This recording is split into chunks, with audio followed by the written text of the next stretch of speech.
We're coming to you today from Melbourne, Australia, and we would like to acknowledge the traditional custodians of the land on which we are recording, the Wurundjeri and Bunurong people of the Kulin Nation. We pay our respects to their elders past and present and extend that respect to all Aboriginal and Torres Strait Islander peoples listening to the recording today. Before we get into today's show, a quick word about the Olfactive Melbourne Perfumery. Brands featured on this show are available as a 4ml sample in our experience pack. Pick 3 fragrances and we'll send them to you with a QR code that links straight back to here. So you can sniff along with the episode. It's the first interactive perfume podcast experience. And the best way to discover Australian fragrance from anywhere in Australia. Fall in love with something? Your pack includes an exclusive discount on the full bottle. Visit olfactiveperfumery.com and build your pack today. Now, let's get into it.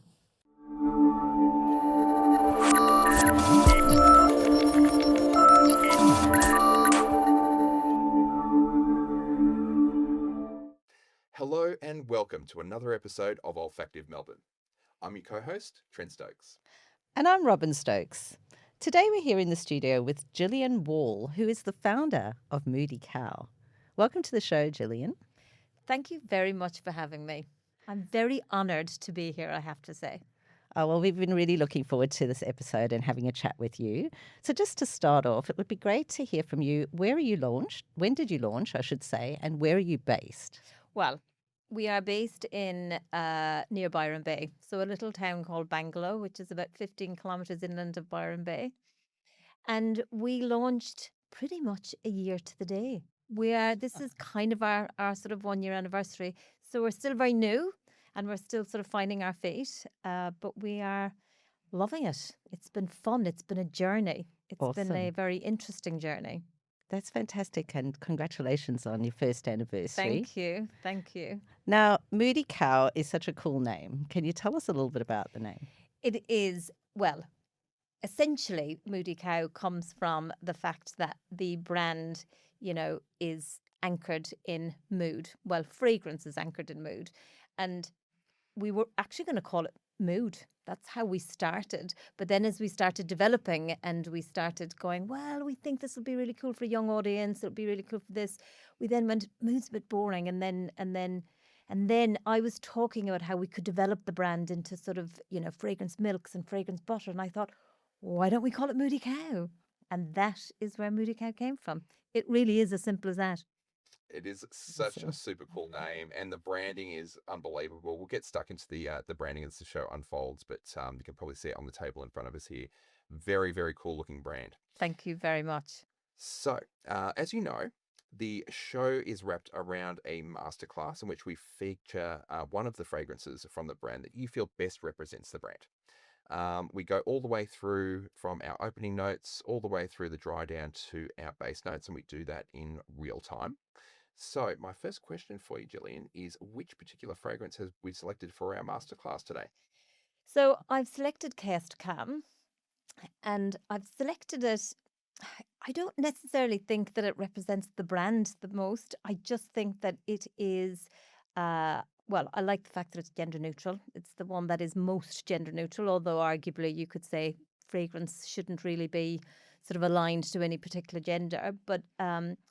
But it is my favourite, and so that's why I chose it. And I think it's got interesting notes, and I think it's sort of, yeah, it's my favourite. It's as Fantastic. simple as that. There's no other That's a story pretty behind compelling it. reason to select a Yeah. fragrance, I Agree. must say. It's like choosing your favourite child. I don't, So It's, yeah, that's fair. It's probably unfair of me to pop you on the spot with that as well. But hey, we've got to select one, and obviously we're going to explore the others in the range as we get deeper into the show. Yeah. But we're really keen to get our noses on it. So what we're going to do first is Robin's going to grab Chaos to Calm. She's going to spray it out on some blotters, but also onto our skin. Yep. Now, for regular viewers of the show, you'd know why we do this, but for anybody who's tuning in for the first time, it's really important that we spray it onto both blotters and skin to get a full and rounded view of the fragrance. When we spray it onto the blotters, what Gillian's going to be smelling, what I'm going to be smelling, what Robin's going to be smelling is exactly the same. There is no evolution of the fragrance skin? on the blotter sorry. itself. We're going to spray it onto our skin. because there will be some subtle changes between what presents on my skin versus everybody else's skin. And there's a few reasons for that. A couple can be just our skin temperature. So I run a little bit hot. Robin runs a little bit cold. Quite often, the fragrance will develop a little bit faster on my skin than it will on Robin's. There's other factors like our skin chemistry, our skin microbiome as well. All of these things can subtly affect the fragrance, which is why it's very important to actually wear it on your skin, not just on the blotter. Now, before we get stuck into smelling it, although we can smell it already, You can, can't obviously, you? Absolutely. absolutely, it's hitting our nose already. What we're about to smell are our opening notes. And for those who are unaware of what opening notes are, on your screen right now, we have a perfume pyramid. At the very top of the pyramid represents our opening notes. And the opening notes are simply notes that are quite volatile, and they surface in the fragrance first. So they what presents in the fragrance initially to give us an introduction to the rest of the fragrance. Eventually, those notes will start to dry down, so they'll take a little bit of a backseat in the fragrance, and then our heart notes will start to present themselves, and then the process will repeat again with the heart notes into the base notes. So just so important to understand, our opening notes will present in the fragrance for roughly about 15 minutes. There is a bit of variability in that as well. They'll last for about 15 minutes, and then we'll move on to other notes. Again, really important that when you're experiencing a fragrance that you wear it on your skin for some time so you fully understand what it is that you're actually buying and what the fragrance smells like. This episode of Olfactive Melbourne is proudly brought to you by T&T Group. For Australian fragrance founders, the standard 10,000 piece packaging minimum has long been a wall between the design you envisioned and the design you could actually launch with. T&T Group designs and manufactures luxury packaging for the world's leading fragrance houses. And until the end of Season 2, Olfactive Melbourne listeners can access T&T directly, with the 10,000 piece minimum waived and 10% off unit pricing. Premium packaging at the scale Australian indie brands actually launch at. Visit tnt-group.com and mention Olfactive Melbourne when you reach out.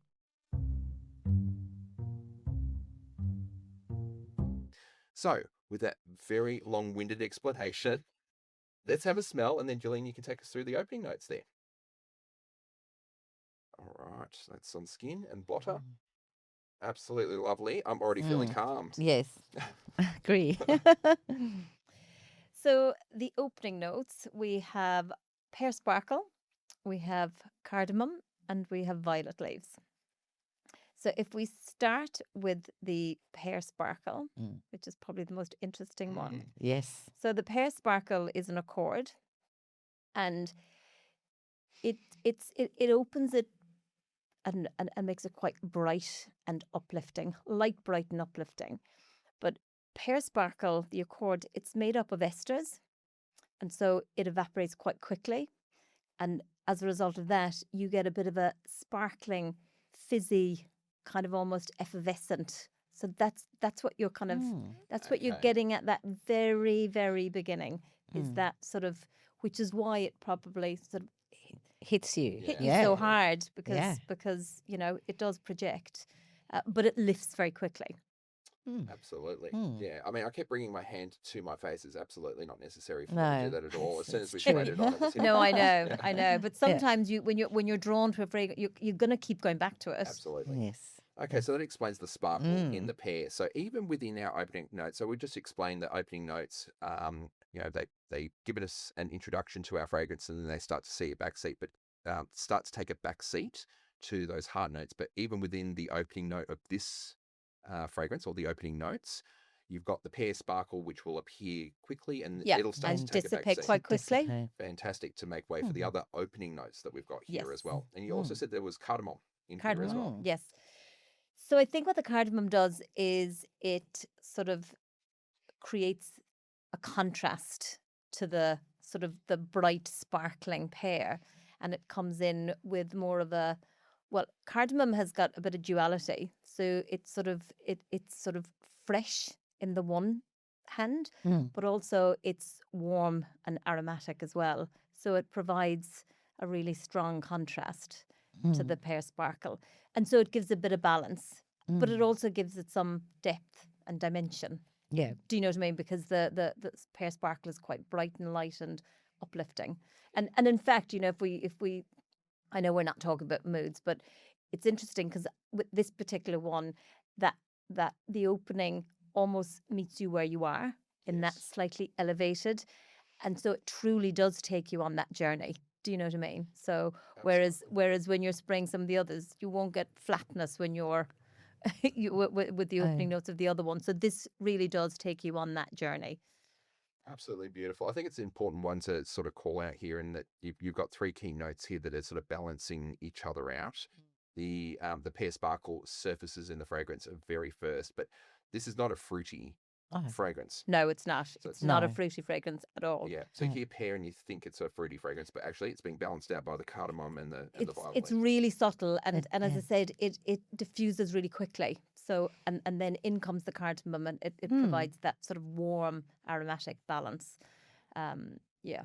It- and the cardamom is not like in some fragrances in that top notes, it's a big bang, Yeah. like really, really quite intense.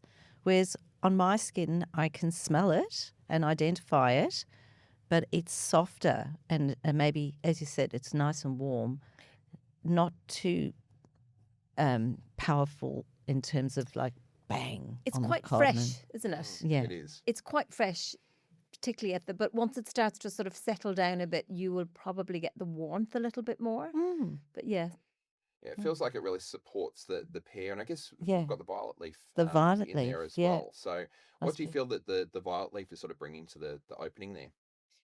well, the violet leaf is sort of almost a bit metallic-y, Okay. and it's wet and almost got a bit of a watery quality. And what that does is that it sort of soothes the opening, and it starts to transition the fragrance into the heart notes. So I think, and it's interesting how, when you're looking at fragrance notes, they all have a role to play, don't they? Mm. And one note is balancing another one, whereas another one is helping it project more. And so it's yeah. So that's what the violet leaf is doing. Is Mm. it's basically supporting that transition from that sort of very volatile, sort of almost fast moving opening, and Yeah. you get that sort of that sort of fast moving from the fizziness of the sparkle, and then it's transitioning it down into more of a sort of woody, resinous heart. Yeah, I can smell that wateriness now that you've mentioned it. So we've got the cardamom sort of is a support to that pear sparkle, and then Mm. you've got your violet leaf, which provides that sort of watery undertone, but it is also serving as a bit of a bridging note from our Yeah, opening to our heart. Mm. yeah, Mm. it kind of creates a bit of a soothing filter. Do you know what I mean? And then it just does support that transition. Yeah. Yeah. Fantastic. And I suppose that the soothing aspect of it, of course, is going to feed into the calming nature of this fragrance. Yeah. Now we are going to deep dive during our show into the mood aspect of it, because this is called the Mudie Cow, and it's such an important element to the show. But I guess before we do get stuck into that, what we'd like to do, because we've got about sort of 10-15 minutes here of dry down before we get from that opening through to the heart, we'd like to find out a little bit more about you, Gillian, if you wouldn't mind. Sure. Mhm. Fantastic. So our very first question for you is, how did you get into fragrance in the first place? Well, so my background is marketing. So for the best part of sort of 30 years, I worked in marketing, but predominantly promotional and advertising.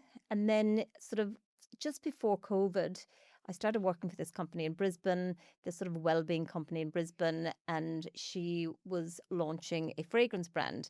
And my history was supporting brands at those very early stages where brands literally just have a name. Sometimes they didn't even have a name. So we worked with them during those very early stages in terms of sort of creating that kind of brand architecture, the brand personality, the identity.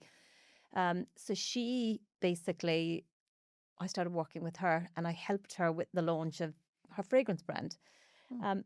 And as I got into it and we were doing focus groups before launch, and we were sort of asking a lot of questions around why do you wear fragrance with some of our customers, and I suddenly started realizing how powerful fragrance really is. I mean, I remember sitting in a focus group with this girl, and she was saying, I would rather go out without my shoes. I just could not go out without my fragrance because, fragrance, yes, it smells amazing, but it is a tool. It is. So she was talking about it in the form of sort of like coat of armor, like a Okay. power suit. Do you know what I Mm. mean? Yeah, And she was just saying, I feel more powerful when I'm wearing my fragrance. And if somebody compliments me on my fragrance as well, I just feel amazing. And you know, when there's something about when somebody compliments you on your fragrance, it lands differently. So if somebody goes, "Oh, love your hair," or "Great shoes, love your bag," but if somebody says, "Oh, you smell great," yes. suddenly it's like, "Oh, thanks," and then so there is something around that sort of compliment from somebody about your fragrance. It just lands differently. Anyway, so I found that really interesting. I found it really interesting that quite a few people talked about fragrance as almost like a function, a support, as opposed to just smelling great. Um, and so as I started working with the brand, you start to delve in more deep because I was working in marketing and I was writing blogs, and obviously you've got to do a lot of research. And the more I got into the research, the more I became absolutely fascinated. And fascinated by the fact that I'm now going to go into a lot of detail, but the fact that our olfactory bulb is directly linked to the limbic system, and the limbic system is our control center. It controls our mood, it controls our behavior, it controls our emotions, memory, everything. And so, and also, it was the first of our five senses to form as a fetus. Did you know Did that? you Did know not know that? that. No. Yes, it was. Because I was at a conference once, and it was when Mudie Cow, it hadn't launched yet, and this neurologist came over to inquire, and I went, "Oh God, no, he's going to just think nonsense." And so I was thinking, so he was going, "Tell me all about this mood shifting," and I was going, "Oh." And then he said, "So fascinating." And then he said, "Let me tell you this." And he said it was the first of our five senses, which is why it is so powerful. Wow. Yeah. Isn't that Yes. interesting? I It's wonder why that fascinating. is. So Mm. obviously, there's an evolutionary reason why smell is one of the first senses to to form. I wonder what Mm. it is about First scent. sentence to form, and I guess it's because it's part of our breathing mechanism as well. Do you know what Yes. I mean? Yeah. And if you go back to ancestors, and it's also a precautionary safety Yeah. protection thing as well, isn't it? Mm. Yeah. Because if you Yes. smell something rotten, or you know Burning or you'll I was you'll thinking. recoil, won't you? You'll Yeah. Yeah. you'll immediately pull Yeah. back, and so that's your inherent protection. Mm. And so I think it's all wrapped up in that, isn't it? So Yeah. so which is why I guess when things go bad and they're toxic, they smell like sulfur. They smell Ah. putrid. They smell Yeah. awful. And so Like a warning sign Yeah. to yeah. So our a senses. our sense of smell was working well before There you language, go. speech, any of that. Yeah, so it's like an early Fascinating. warning. So that Yeah. you see things a little bit late, you might touch things a little bit late, but smell is going to be that sort of Yeah. early warning system that something's wrong. Whether it, as you said, whether it's food, whether it's fire, whether Yeah. rain's coming, whatever it might be, Uh, you'll get a bit of a sense. And it's uh, also immediate. And so again, it's sort of a little bit sciencey, sassy science, I like to call it, in the context of the brand. But it's so basically your sense of smell goes directly to your limbic system. All the other four senses need to sort of go through security. They need to go through the thalamus. okay. Yeah. And that's like a filter. And what that will do is it'll filter things like, if it's touch, it will have to filter things like pressure. Do you know what I mean? Yeah. Or pain. And where's the pain coming from? So there's all sorts of signals and stuff going on. Whereas your sense of smell goes straight and it's immediate. It's immediate. So you will trigger an emotion the minute you smell something, well before you ever know what what it is. So it's Yeah. it's immediate, on demand. the minute you smell it. Absolutely. We experience this all the time. We've mentioned this a few times about the link of between scent and memory. Quite often you'll smell something and you're immediately taken to a memory. It takes a little while to make the connection in your Yes. mind as to why am I thinking about this particular memory, and then you can start to do the linking, but it takes you straight there. The All familiarity feeling, of something. absolutely. Yes. You'll smell something, Yeah. you go, "Oh, it takes me back to my childhood, this," or it, Absolutely, absolutely. It's a bit like music, isn't it? It can do the same thing. It does.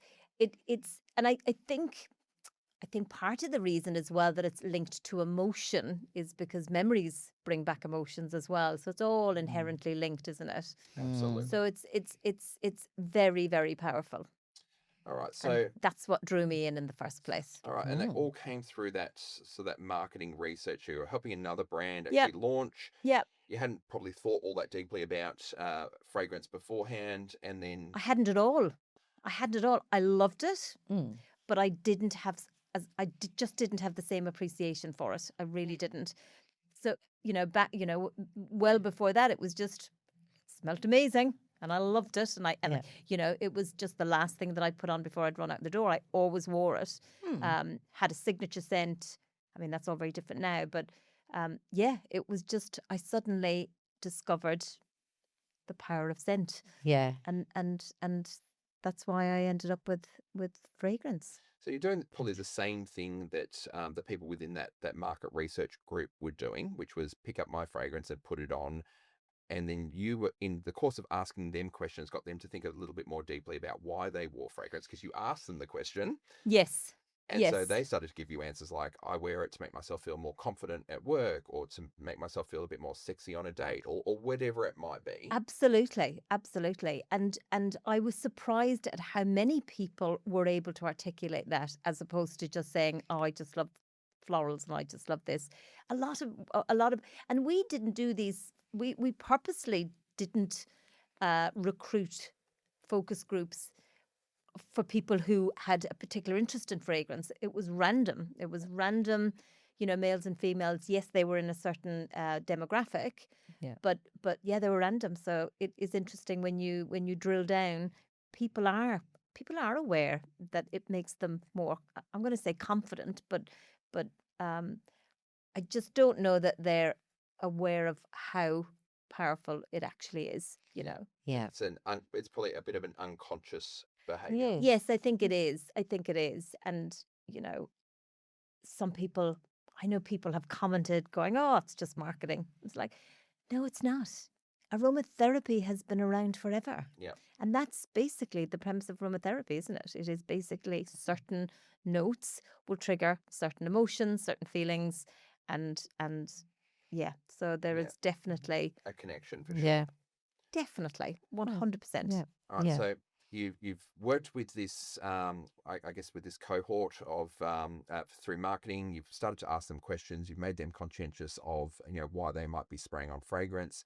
Through the variety of different responses that you were getting, you started to put two and two together and went, hang on a minute, there is a connection here between how they feel and what they're smelling, and that mind-body connection started to come together for you. How did you transition from making that connection and helping somebody else's brand to saying, I want to actually create a brand that connects directly mood and fragrance? How did you make it? It feels like a big It sort kind of transition. evolved. It evolved over time, and so the fragrance brand I worked with was supposed to be launching sort of back in 2019, and then of course in came COVID, and so COVID had a huge effect on her business generally. So I think maybe a couple of years after COVID, I left that business, and I found myself in this situation where I was thinking, I don't know what I want to do now. I don't really want to go back into the corporate world of marketing. I loved working on that small brand. And then I just sort of came to the realization that, I've built a launch blueprint, a brand launch blueprint for so many different brands. And I thought, well, why don't I do it for myself? Yeah. And so that was that sort of moment of, that really was the moment of, why don't I do it myself? I know I can do it. I know I've done it. Yeah. umpteen times before. I know I can do it. And then once I made the decision that I was going to do it and I was going to set up my own brand, there was no doubt in my mind what it was going to be. No doubt in my mind what it was going to be. And Yeah. so I started doing more research and I started trying to understand it a little bit more. And then it, it continued to evolve. And so, it was a bit of a side hustle, and I was working. So I decided to take a part-time job in the local hospital, which is why I ended up speaking to that neurologist. Um and um and so I wasn't hugely committed. Do you know what I mean? I was Yeah. kind of dabbling and I wasn't sure. Um and then it just evolved. It really did evolve. So I think, again, I was non-committal. I was briefing designers. I was briefing fragrance houses. And then it just continued to evolve until that sort of moment of, I think this is it. I think I need to jump or just walk away. I just need to take the plunge. Mm. So what was the time frame? So we've been launched for a year. We're basically at the 1 year anniversary now. So that takes us back to 2025. So before 2025, when you've officially launched, what was the time frame between 1 foot in, 1 foot out, and you going, no, I'm doing this and I'm going It's to about 2 years. 2 years? Okay. Yeah, it Okay. was about 2 years. It was a long time. It was a long time. And I remember there was, I went back to, I was in between jobs and I went back to Ireland, back to see my family. My mother wasn't well. And because I was in between jobs and my eldest daughter had left home, my youngest daughter was in that sort of school transition where it was a bit of a blah year. It wasn't anything very important. It wasn't like the HSC or anything like that. And I thought, you know what, I'm going to go back to Ireland for 4 months and I'm just going to live, just take my youngest daughter back. She was 14, I'm thinking at the time, 14 or 15, take her back to Cork where I was brought up.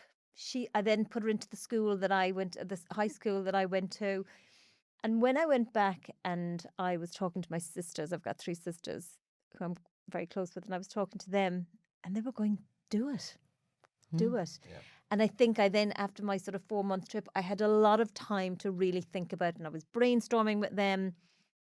And I came back after that trip, which I think was about 3 years ago. Yeah, I think it was about 3 years ago. And then when I came back, it was about 2 years in the making. It was about 2 years in the making still, even then, because it's a process. It is a process. And it sometimes you go running down a direction in terms of a brand personality, a brand name, and then you sort of hit a wall and go, I don't know that I love that. Yeah. And I guess it's a bit like choosing a name for your child. When you find it, Yeah. you know. Yes. Do you know what I mean? Absolutely. And I think with something like creating a brand, I think that when you are onto something strong, powerful, workable, when it becomes campaignable, when the little sort of like nut of an idea here, when you find yourself going, oh, and we could do this with social media, when you can amplify it in such a way that it turns into a huge campaign, you're on a winner. And I remember that from back in the day when we would be brainstorming for other brands, and you'd be sitting in the brainstorm and suddenly people would go, you could do this and you could do that and you could add this, and you go, right, this is a winner. Yeah. We're going to run You've with got this. the energy. And that's where I got to with this, and that's when I knew this is a winner. It sort of starts to become easier. So it's certainly not easy to launch a brand, but it flows a little bit more.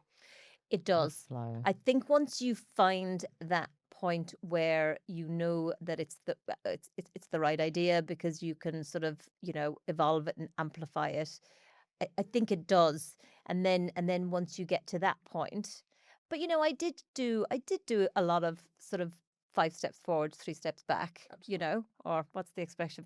Whatever it is. Yeah, 2 steps going- forward, 1 step back. Is that what it is? Yeah, 2 steps Absolutely fine. However we want to frame Might have it. been a few In more Ireland, steps. I'm sure they say 5 steps forward. That's always my excuse for my mixed metaphors and stuff like that. That's what they say in Ireland.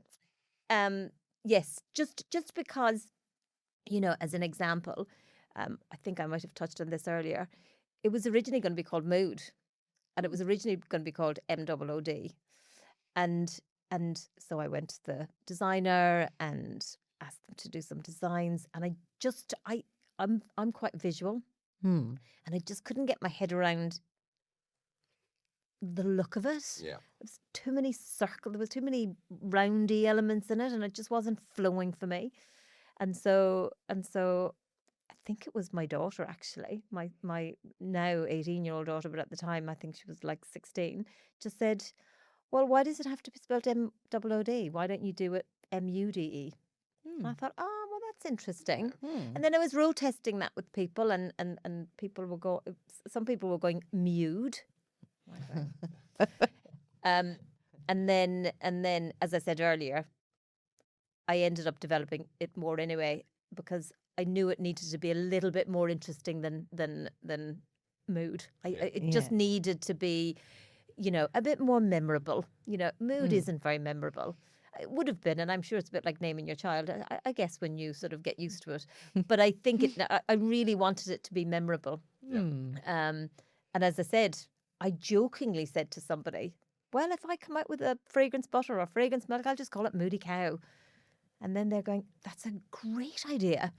That's so much better than Mood." Yeah. I had designs as well for Mood. And then I went back to the diner and going, "You're going to kill me, but we're going to have to start again." And Yeah. so, yeah. And I've never looked back. Moody Cow, I love it. I Mm. love it. It's got Yes. such a great ring about it. Yes, Yeah. it does. We would refer to a moody cow, in our everyday lives, wouldn't we? It's like, That oh, was she's such a a moody real moody cow. cow today, Yeah, isn't yeah, she? yeah, So yeah, absolutely. so it's got a nice ring about it. And then obviously all of the packaging that's then been developed around Moody Cow then reflects the cow sort of aspect of those things. So I hadn't Correct. planned that, actually. I remember the designer at the beginning saying to me, "Let's not go massively down cow prints and cows." And I was going, yeah, absolutely. We're just nodding to and then suddenly I find myself with cow print stickers and doing my Instagram going, "Join the herd." And I just got myself very carried away. But it's fun. The brand is fun. So you've got to have fun with it. Absolutely. And if you can't have fun with a brand like Mudie Cow, I know. What can you have fun what with, can right? you have fun with? Exactly. So yeah. And I love the way that it just, when you think Moody Cow fragrance and it's mood shifting, well, immediately what Exactly. it's all about. And So, some people thought, "Oh, is it a bit negative?" It's like, it doesn't matter. Everybody will nobody will look at that in a negative way. And yeah. they just need a bit people for will look at it sprays, in don't that they? sort of, in the same, yeah, people will look at it to see it for the fun that it is. Yes. Absolutely. And the brand is anchored in fun.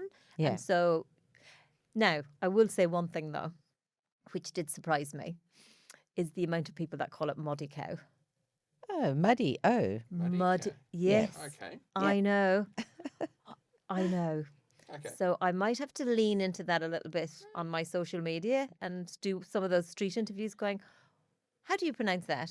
And I yes. bet you I'm going to say maybe 60-40 Wow. for Muddy. Okay. Muddy Cow.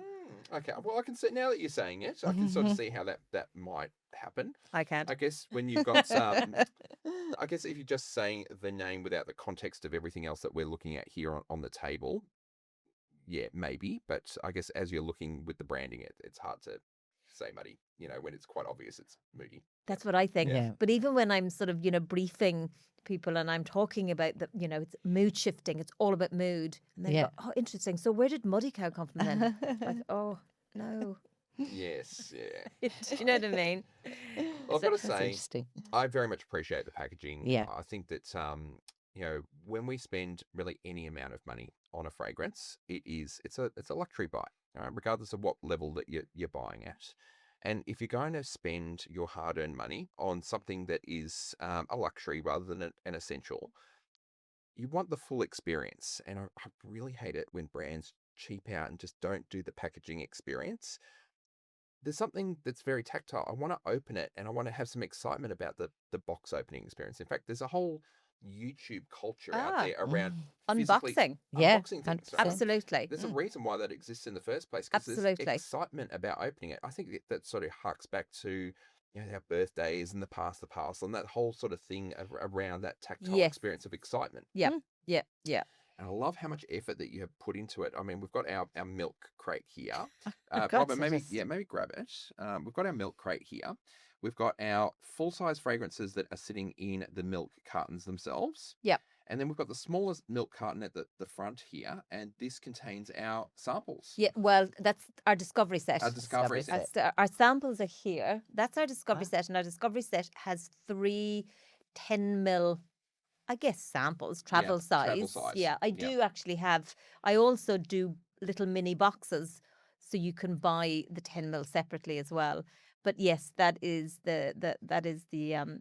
But going back to the whole unboxing experience, because it is so true. And I didn't, well, there's 2 things. First of all, you do need that sort of point of difference when you're selling online. I mean, we are predominantly, Mudie Cow is predominantly online. We are beginning to get a little bit of a wholesale distribution, but we're predominantly online. You can't, there's no smell-o-vision, there's no little button to sort of, so you have to rely on first impressions from another point of view. And so that has to be, I mean, there's other elements as well. I mean, it's the sort of the brand. But in Mudie Cow's case, it's the packaging. People love the packaging. And what surprised me was when I got these samples through, and, I was excited to open it up, and I was ripping the top off and I was pulling it out. But then I noticed that other people were coming in and they were very gently kind of unlocking it from the end and slipping the fragrance out. And I thought, oh my God. And everybody does that because they're going, I don't want to ruin the box, Yeah, I want to keep and it. keep it. Yeah. And so I got the sense that people thought it was cool and wanted to buy it because it looked cool, but they want to save the box as well, Yeah, they do. which is great. Yeah, Love people it. value it. I mean, Yes. we were only having this discussion yesterday. We're doing a bit of a spring clean in our house, even though it's not spring. But one of the things that is a little bit painful for us is we've got all these perfume boxes, and we don't know where to put them, and they cause. Well, they're taking up a lot of space in our But we cupboards. cannot bring ourselves to throw the boxes out because the boxes are just as special as the fragrances. And you're right. It surprises me that not everybody goes full on with their design. And it's not overly designed. It's actually very simple. If you look at the sort of the nuts and bolts of it, it's actually very, very simple. Very simple logo with a little bit of color detail down the side. But I suppose when you've got milk cartons, when you've got too much going on, it's Well, it's great. It's sustainable. It's fantastic. It's got personality. I think it's fabulous. It has personality.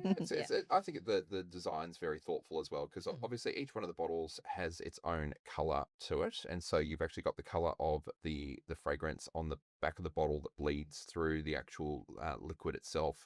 It helps enhance the color of the liquid, but and the color comes from color psychology as well. So if you look at chaos to calm as an example, so blue and with color psychology, blue is associated with resetting, being grounded, calming.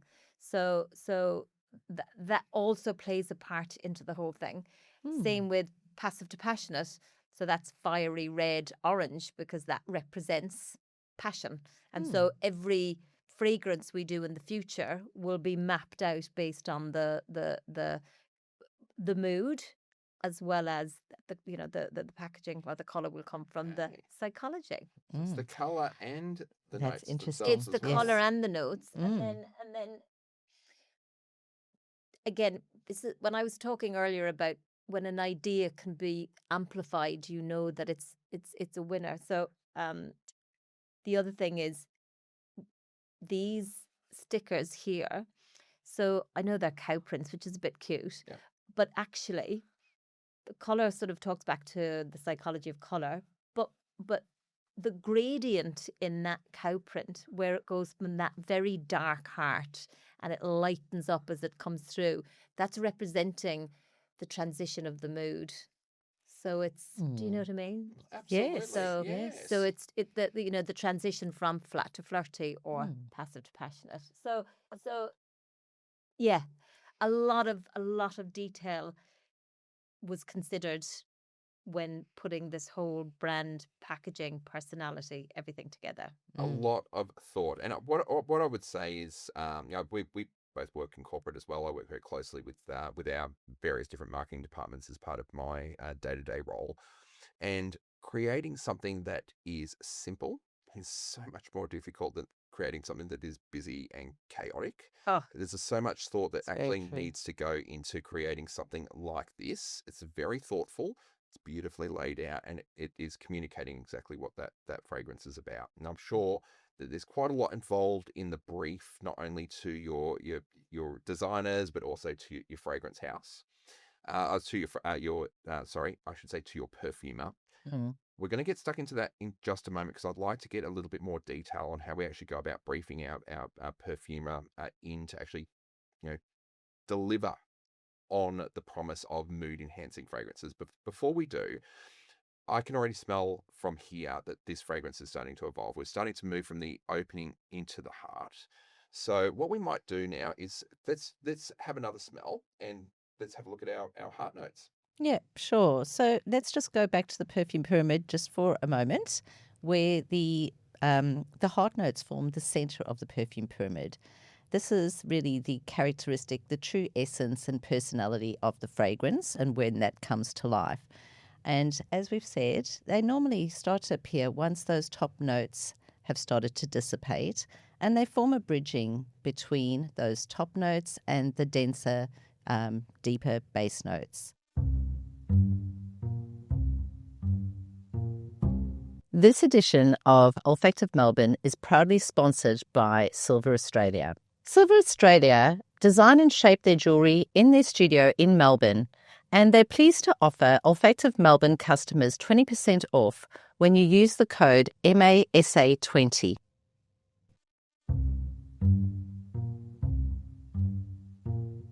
So with that being said, let's have a chat about the heart notes. so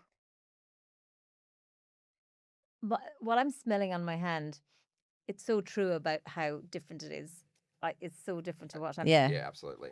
These are almost Yeah. becoming disconnected now. Yeah, I'd agree. I don't know Yeah. whether I don't know whether it goes through the whole transition when it's on a piece of card, does I it? think Or this will still be sitting in the opening notes now. Just Yes. it takes longer. There's no heat or of anything to drive it course. Yes, forward. yes, So yes, yeah. now I still get the sparkle pan coming through on the blotter, but it's starting to disappear on my hand now. Yeah. So this is why it's always important when we're shopping for a fragrance, we make a decision about a fragrance, put it on and then let it sit.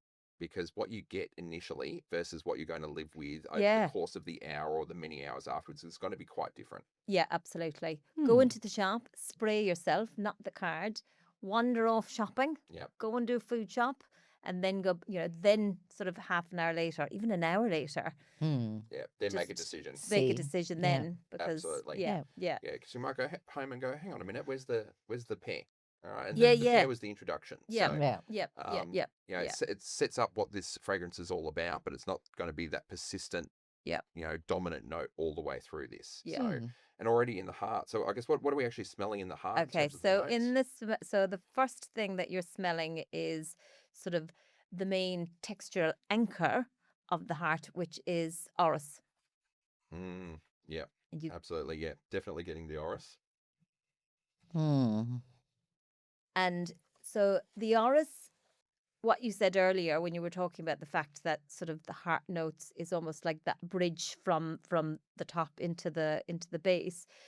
In this case, it's the orris that's doing all of that not heavy lifting, but is bridging, creating that bridge from the top note down into the base notes.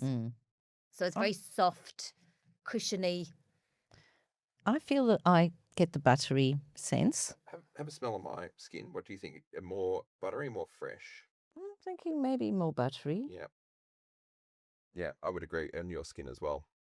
That's the so when we talk about, sort of acidic or sort of alkaline, that's the actual skin chemistry. That's the The pH chemistry of levels, yeah. the pH Yeah, levels yeah. of the skin, which can impact a fragrance, which is also fascinating as well. Yeah, absolutely. And like some fragrances can smell so different on other people. I know. I think, was it Passive to Passionate I sprayed on somebody, and he was going, I'm not sure I like that. And I was going, and then it just didn't sit on his skin. Mm. And it was completely different. It just did not sit on the skin well. And Yeah. that's fragrance. It's some of them, It is. If This it's, is why if you it's just not right for you, it'll never work. No, and Absolutely. you have to try it for yourself. You Yeah. cannot be influenced or whatever Yeah. by others, because it's just not going to potentially smell the same. Yeah, Mm. yeah. Yeah, absolutely. And Mm. so So we got Oris. What else have we got sitting there in the heart? Cyprus. Cyprus. Mm. So we talked earlier about how Oris is quite soft and cushiony and almost quite plush. And so what Cyprus does, again, talks about how they all have sort of a role to play, is that it gives it just a little bit more structure. It gives it a little bit more, I guess it's like the backbone. It provides the backbone or the spine of the fragrance. So Mm. quite an important role there. Mm. And if we go back to moods, let's say, the Oris, because of the sort of buttery, powdery nature, is quite comforting. Because it's, I guess, by its nature, it's plush and it's cushiony, and so it's quite comforting. Whereas the Cyprus provides a bit more focus. It provides a little bit more clarity. If we're to talk about how the individual notes sort of trigger different responses as it's taking you through that journey. Because again, what I was saying at the beginning is when you spray it first, it almost meets you where you are, meets you in your moment of heightened, alert, elevated, maybe even sort of celebratory. But then as it moves down into the heart, it begins to start to regulate your mood a little bit more here. So it's beginning to sort of provide a little bit of comfort, a little bit of, bit of a reset, regulating it, bit of focus, bit of clarity. So you're moving through the journey. You haven't quite got to calm yet. Yeah. Mm. We haven't got there yet, but we're slowly making our way through, transitioning through. So from scattered to focused. Yeah. From scattered to clarity and focus and a bit more comfort. Okay. So we start with a slightly sort of excited sort of state of mind, and it's sort of pulling us down into calmness. Yep. We're not at the base level of calm yet. That's when we hit the base. We hit the calm. Yes. We're transitioning there, because you can't go from excited to No, calm instantaneously. absolutely. And is that part of the deliberate structure of the fragrance? So you structure it in this manner where we're taking our the person that we're trying to calm down from that excited state into that calm. It's a deliberate structure. So when you're talking to your perfumer, that's how they're structuring the perfume. Yes, that's how they're structured. So you're going through, but I think if I'm honest, the Chaos to Calm is the only one that goes through that full journey. Do you know what I mean? And I think it's probably easy, and it's good that I chose Chaos to Calm, because we can talk through that. But yes, essentially they're choosing those notes to start here, meet you where you are, and then take you to where you need to be, which is noise cancelling. Yeah. I quite like that. I know. Noise cancelling. Very, very good. Yeah. Cancel out the noise in your mind and calm you down, because quite often it's the equivalent of noise cancelling headphones. Fantastic. I love it. So tell us a little bit more about, I guess, the mood activation aspect of the fragrance here. So I guess you go and you brief a perfumer in to create this vision of what you're trying to create here. Is it just a matter of, these particular types of notes just calm people down, or is there something more to it? I I think it is as simple as that, to be honest with you. I think it is as simple as that. And the briefing process, you know, it's it's it's it's quite simple. It is quite simple. And I suppose, you know, there are many notes that will activate responses like calmness, you know. It's not just sandalwood and vetiver.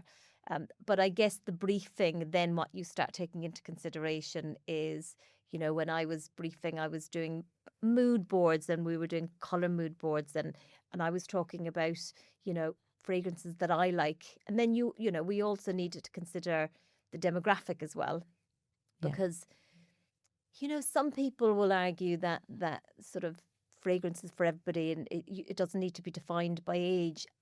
But I feel it kind of does. I feel with fragrance, I think when you're slightly younger, it's a bit like when your palate doesn't develop for, you know, if you're tasting wine or, you know, even as you get older, you develop, your palate starts developing sort of more towards whiskies and stuff. Do you know what I mean? I think Yeah. I think it's very similar, and I think now I'm talking broadly. I mean, obviously there's always exceptions, always exceptions. I mean, I've got a friend who's got a 10-year-old who loves Case de Cam, and I would say that's quite a sort of sophisticated fragrance.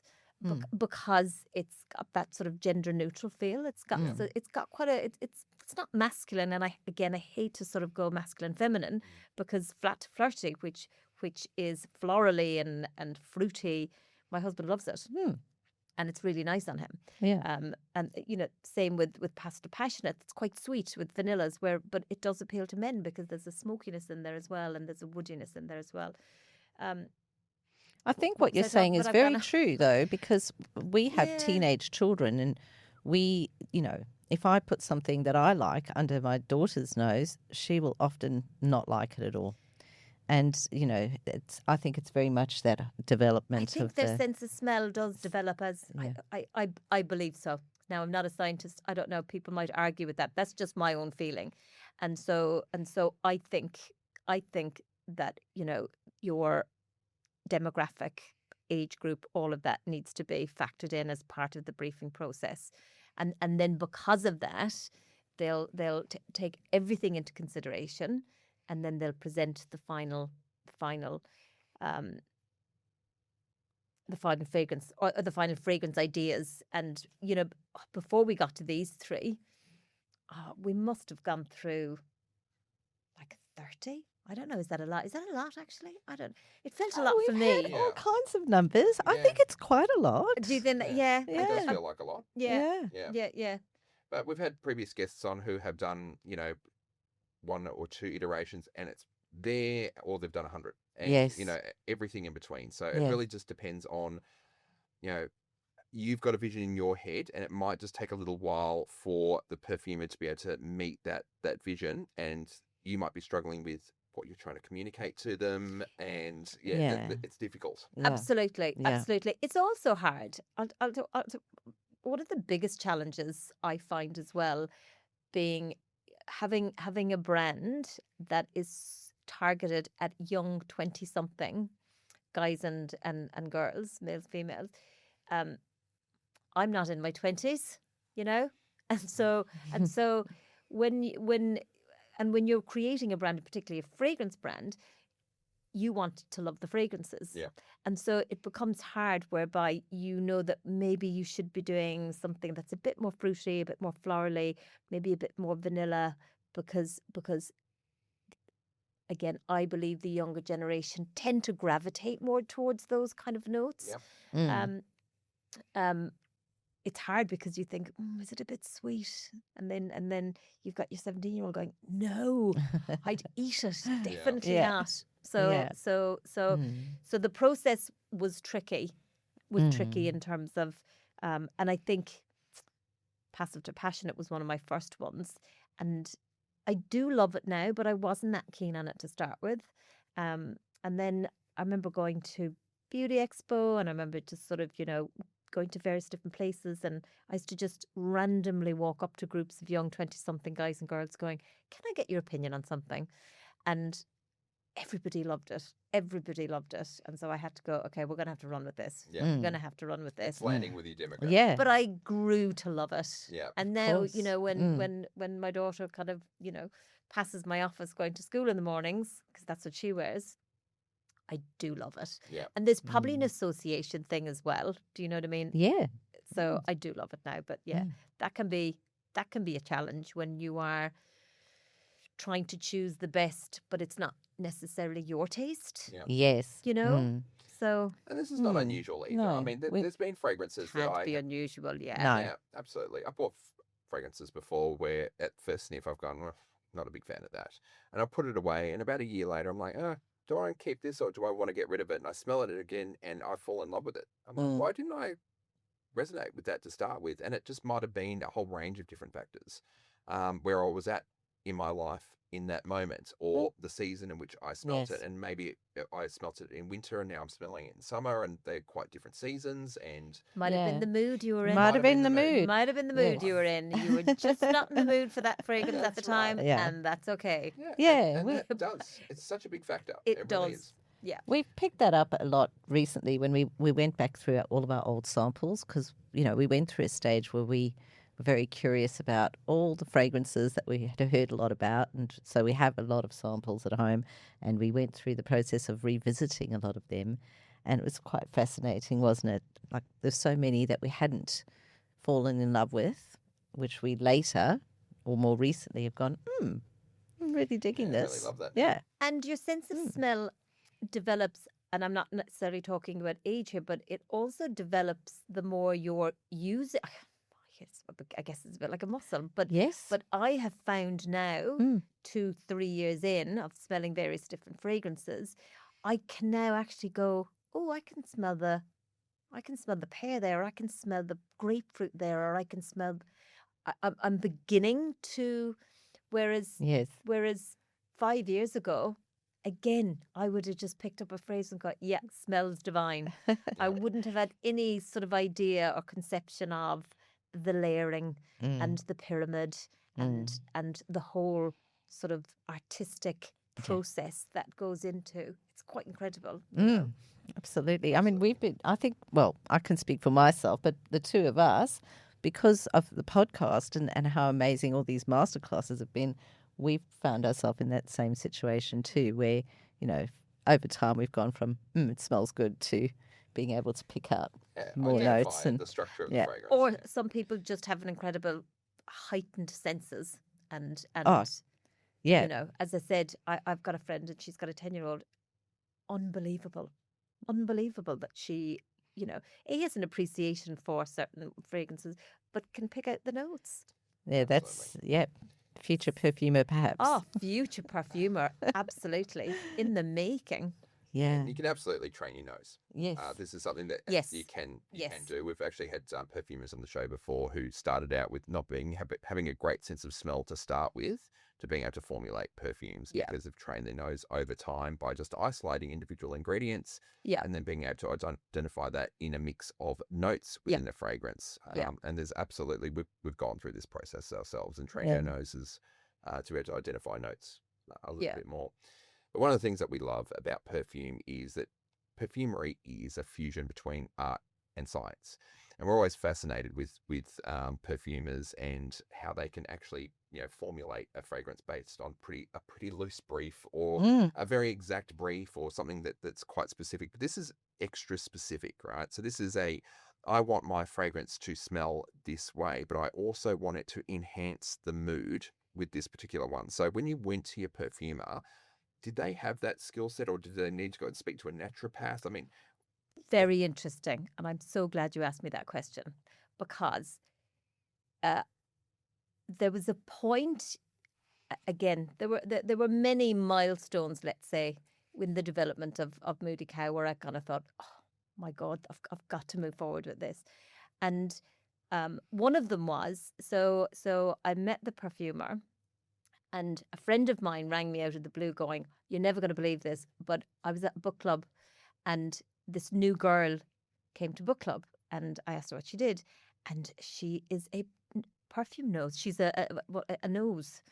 And she works for quite a big company, international company, and she'd love to help you. And I'm going, oh my God, I saw this was meant to be. Yeah, absolutely. It was a sign, I know. And so I met up with her and I gave her very detailed brief on my vision, on the whole sort of, and I was even saying to her, I know it might sound like a bit of marketing woo-woo, but, I think there really is something here, and she was going, well, she said, we have a piece of patented technology or a platform, and it's called ActiMood, and it basically formulates fragrances based on what mood you want to go to. And it is a piece of technology, and it's a global platform, and it's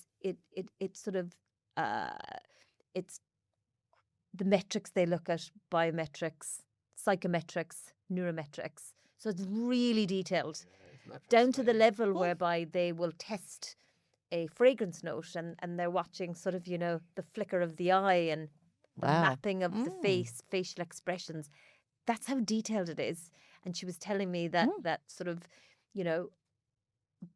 basically you choose the mood you want. That's why I was saying earlier on, you'd be surprised how actually it's quite easy to brief that particular part of it, because there is a global and I believe that the future is functional when it comes to. I really do. Yeah.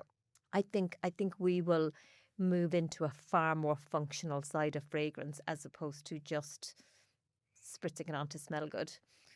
And smelling good is part of the function, of course. You've got to like it. Because when you smell great, when you feel great. So I mean that's part of the mood enhancing element, but it's far more scientific than that. So it's I think they call that synchronicity.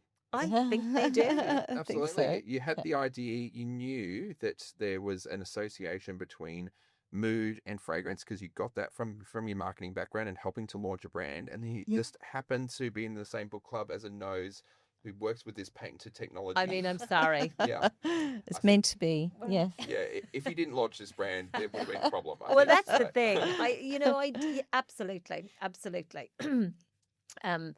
And it was big company as well, and I thought, oh my God,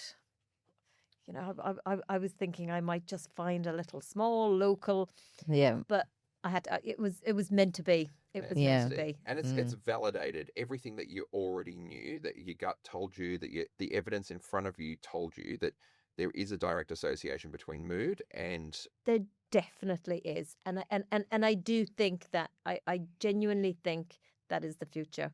Functional fragrance is the future. And why not demand more from your fragrance? Yeah. And I think, that potentially fragrance enthusiasts like us, certainly I know, that I pick a certain fragrance that I know is going to uplift me on a day when I feel I need it. Yeah, so you're already doing that subconsciously. You are. You're doing that subconsciously. And again, how many times have you said, I don't know, I'm in the mood for that. Even though what I will say is Mudie Cow is actually more about taking you there, though. It's not about matching your mood necessarily. Yeah. It's about taking you where you want to go. Yeah. Which is a slightly slightly different. Yeah. Yeah. So it's where you want to be rather than where you It's are. where you want to be. Yes. Yeah. Which is great. So it becomes a tool. It becomes a Yes. tool in your and you just go, I'm going on a date tonight. I want to feel really confident. Yeah. I'm going to go for passive to passionate, or I'm going on a date tonight. I want to feel a bit calm, Fantastic. Well, I think that's a great segue into exploring the other fragrances in the range. Yep. So we've got 2 other fragrances in the range. You've mentioned them a couple of times, but I guess we'll leave it to you. Which one would you like to start with? Well, I'll start with passive to passionate. Okay. And I'm going to start with passive to passionate because although I launched all 3 together, this was the first one. And this was the one that I carried around like a lunatic on social occasions and just randomly going up to strange groups of people going, what do you think of this? What do you think of this? Oh. And funnily enough, when I was in Beauty Expo, This is lovely. Yeah, it's nice, isn't it? isn't it? Mm. This is the one that I didn't really like at the beginning. really? I know. And it's a firm favourite. Oh, it's Oh, really yeah. Firm good. favourite. Mm. So you've got, so this is a, you know, spicy, smoky, woody, sweet. So in your top notes there, you've got cinnamon, saffron, Yeah. and then as you go down into, you've kind of got Quite some, it's gourmand, isn't it? Delicious. it is Yeah, gourmand. it's quite delicious. That It is gourmand, but So- it's got a bit of smoke in there as well. It's got a bit of wood. It's got a bit of smoke. yeah, that saffron has a little bit of a leathery facet to it, but it does have that slightly leatheriness to it. It's not a leather fragrance at all, but No, it's not, but it does get that. yeah, it helps round it out a little bit so that gourmandness just doesn't feel like it's too foody. Yeah. That smells quite mature, and the cinnamon there gives it that gourmandy aspect as well. It is warm, isn't it? It's really just Beautiful. And the warmness comes from so there's also ylang ylang and Tahitian vanilla in the heart. So you're getting your sort of little sweet hit there. And going back to gourmand, I'm going to give you another little sort of, fun fact. Yeah. Okay. So gourmands are really having a moment. they are. They're Yeah. having a Absolutely, moment. they are. Do you know why they're having a moment? I have no idea. There is a correlation, and this is from a medical journal. I think it's from a medical journal. I should say that. No, it is from a medical journal. There is a correlation between the increased use of Ozempic and gourmands having huge popularity. And what that is because what Ozempic is doing is it's you don't have any cravings. You don't have food cravings, but you don't have sweet cravings. You don't have alcohol cravings. And because you don't have a sweet craving and you're not eating, you're getting your sweet fix from your fragrance. Yeah, there you go. There you go. Now, I might have to put in there as a note, I don't know whether that was a medical journal. Well, It came from the Wall medical journal, but it is a I believe it is a fact. Isn't It that certainly makes sense. interesting? It Yes. Doesn't makes it? sense. Yeah, Yeah. absolutely. Because Yeah. it is Yeah. prolific at the moment, the use of those type of medications. And if you can't eat it and you can't force yourself to eat it, but you still want to enjoy a sense of something that's sweet. Exactly what it is. Yeah, absolutely. There are other senses that you can enjoy the sweetness through and its scent. So I've got to say, I love it. I love the name as well. So we've got a date tonight. oh, do you? Yeah. Oh, we don't. But We could actually after smelling this fragrance. You never know. I'm feeling a little bit passive at the moment, but who knows? By the end of this, I could be feeling a little bit passionate. But that's exactly what this is intended to do, isn't it? I've got a date tonight, and I've got to get into the mood. But currently, Absolutely. I'm feeling a little bit passive. This is going to take me there, and this is the whole idea behind the Mudie Cow, isn't it? It's to doesn't meet you where you It'll We- take you where you want to go. tell- takes where you you where wanna you go. want to go. On demand. yeah. It will shift your emotional, state. It will shift your emotional state. Scent shifts your emotional state on demand. So absolutely. I was going to say it's not going to meet you where you're at, but that's wrong. It actually will meet you where you're at, and it'll take you where you want to go. Yes. Yeah. Yeah. So I'm feeling passive. It's going to meet me in my passive state right now, Yes. and it's And going to then get me as I go through the dry down, as I Yeah. go through the heart and through to the base. I'm Yeah. going to get to that end state that I ultimately want to get to, which is fascinating that you can even do this with a fragrance. Well, yeah, it is. I can smell I think it's is it like a apricotty smell to me? Do you know that is so interesting that you say that? There is no apricot, but as part of the sort of content creators, I had a few sort of fragrance experts who are content creators, and I sent them samples and said, would love to get your feedback, but your genuine, honest feedback. And that's exactly what she said. So she Yeah. was going through the whole process on Passive to Passionate, and she said, I can't see apricot anywhere on this, but I feel like there's apricot in there. Yeah.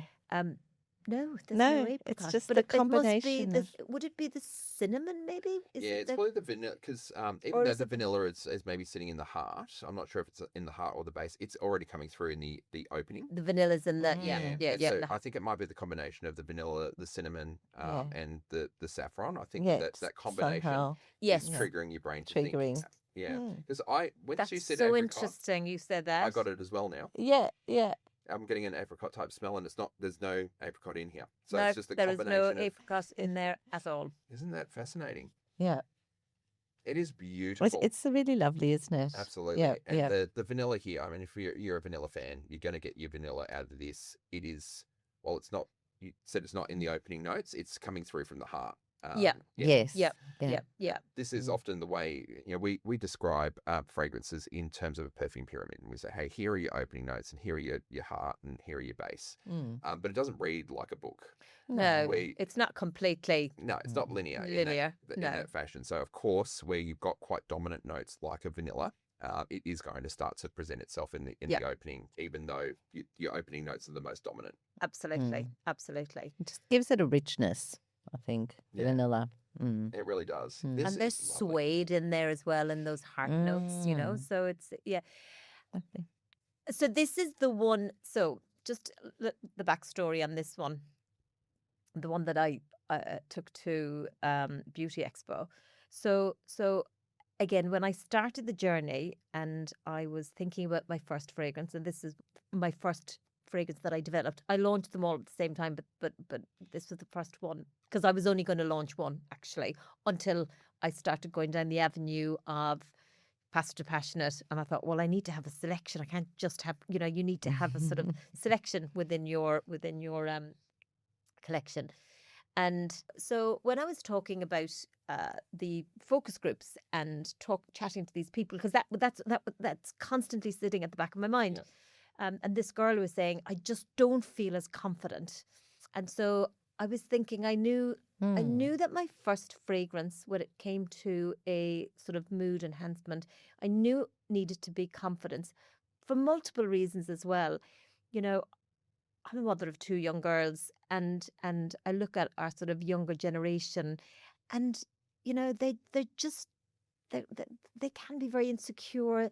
They lack confidence, and I think it's social media. I think there's lots of reasons why, but they're a generation who are very anxious as well, Yeah.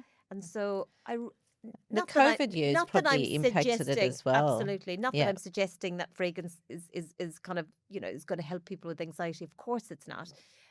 However, I think definitely if it can make somebody feel, that they can own a room when they walk into it because they have their sort of power suit, their invisible power suit, Yeah. then I think that's really important. And so that's why I wanted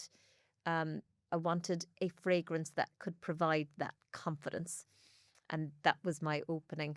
Beautiful. I love that. And it's, as you said, this is not a replacement for, working on your mental health with a mental health No. professional. It is Absolutely. a tool and a toolkit that you can use to Tap help. into. Yeah, absolutely. It's all just about enhancement. Yeah. You mentioned before that, this is one of the things that you will do as you're putting yourself together.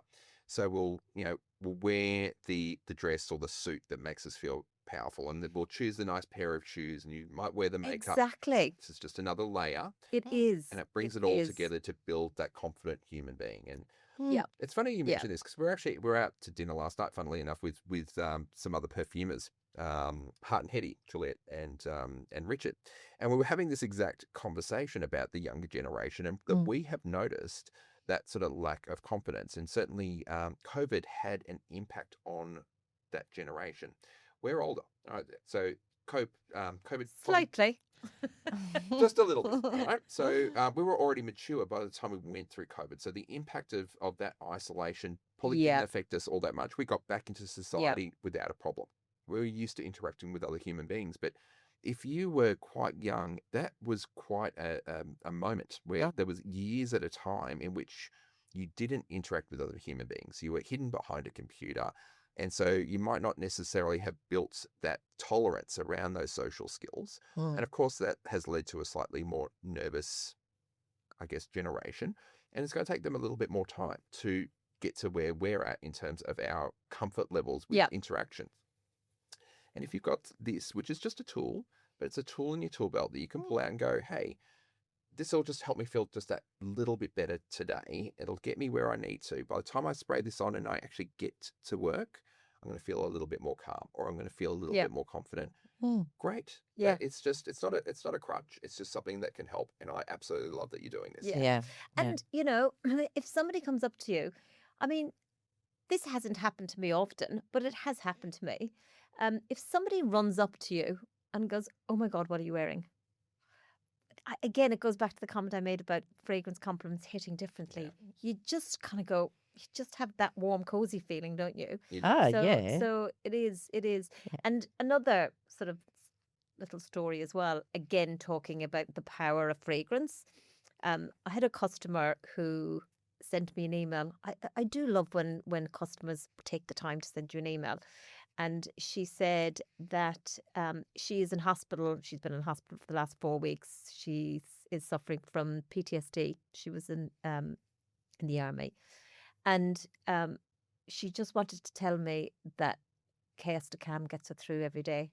And she managed to smuggle the bottle into the hospital, because you're not supposed to have glass in the hospital and you're not supposed to have fragrance in the hospital. Oh. But the nurses keep it behind the desk. And how lovely. That's a great story. beautiful. How Yeah. lovely. Yeah. Yeah, it really validates what you're doing, Mm, doesn't it? so much. Definitely. Yeah. Mm. And I, need to be clear that this isn't going to cure anxiety by any stretch of the imagination, but it is certainly going to make you feel good. It's certainly going to make you feel a little bit sort of perkier, or a little bit more confident, or a little bit more calm, or wherever you want to go. And well, speaking of perkier, I think we should have a look at our next fragrance, which I believe is called Flat to Flirty. Flirty. Yes. Flat to Flirty. Fantastic. So this also feels like it's sort of got date night vibes in terms of, where it's taking you from and getting you to. Yes. But, So this one is fresh. It's fruity. It's again, I do love this one. Let's have a smell. Okay, yeah, definitely fruity. Yep. It's definitely fruity.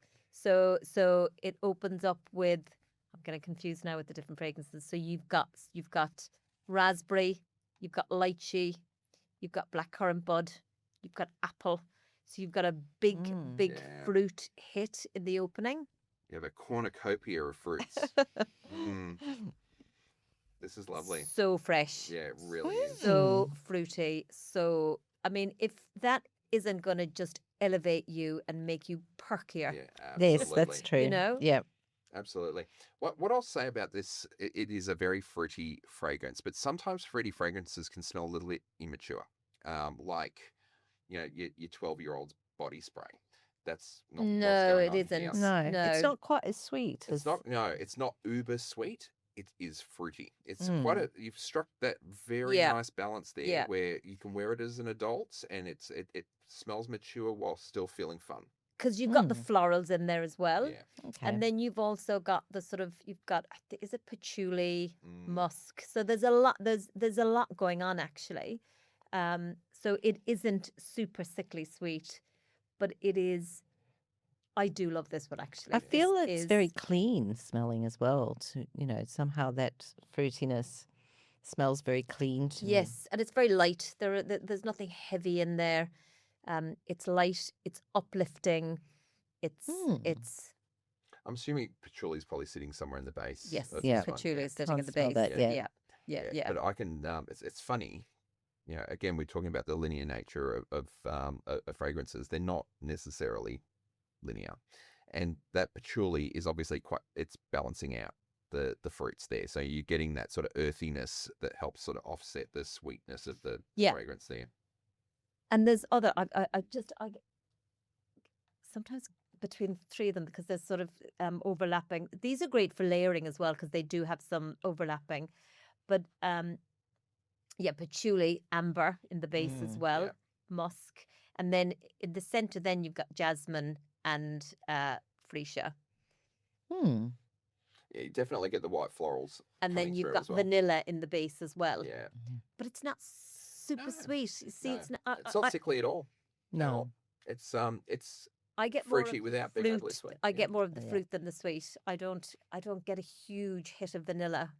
Not No. like the pasta passionate. Yeah, Yeah. I'd agree with Interesting you that. said amber in here as well. So obviously amber and patchouli sort of offset the sweetness there. Yes. Just so that it tempers it a bit, balances it out, but it still remains fun. Because I think the idea of this, flat to flirty is you're wanting to be fun, right? That's the whole Yeah. idea of being flirty in the first Definitely. place. So Absolutely.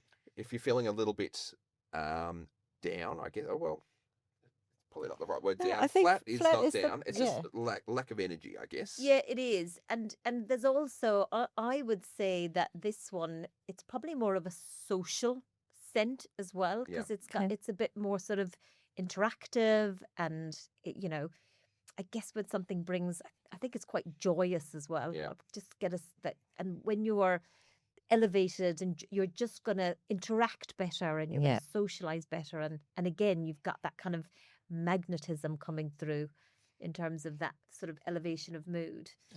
So just an energizing kind Yeah. of vibe. It's interesting because we've been talking about how the fragrances sort of grab you and they pull you through, right? So as we go through the opening, through to the heart, through to the base, and it gets you where you're going.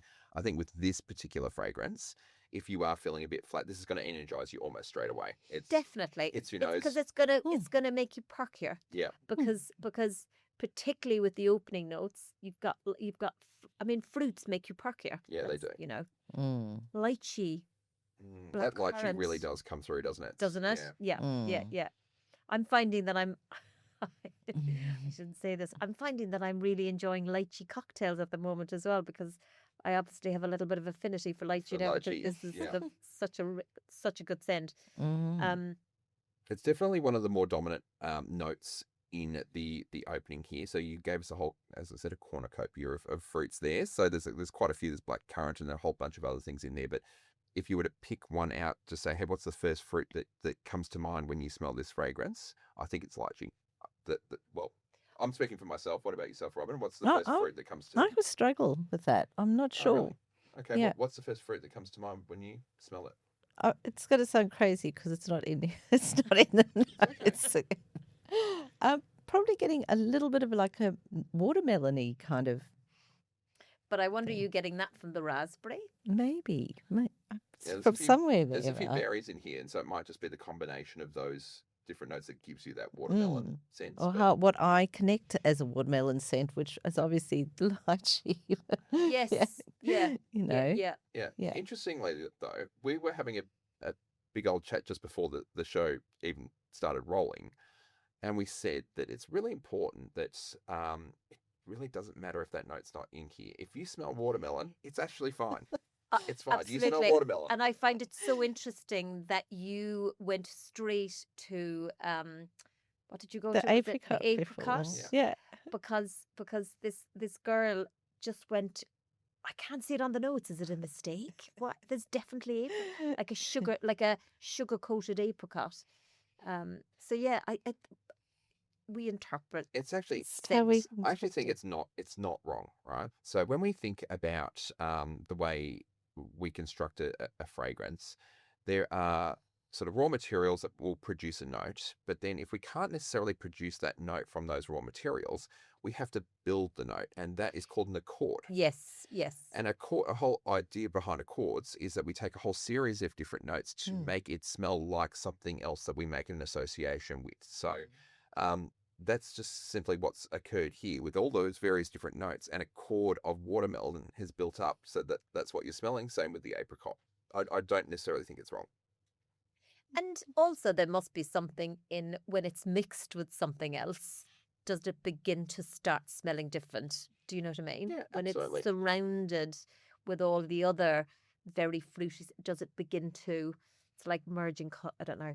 But Well, we started this conversation off with the how the brain actually interprets scent and how quickly a scent can take us back to a memory or an emotion or a feeling, right? Yeah.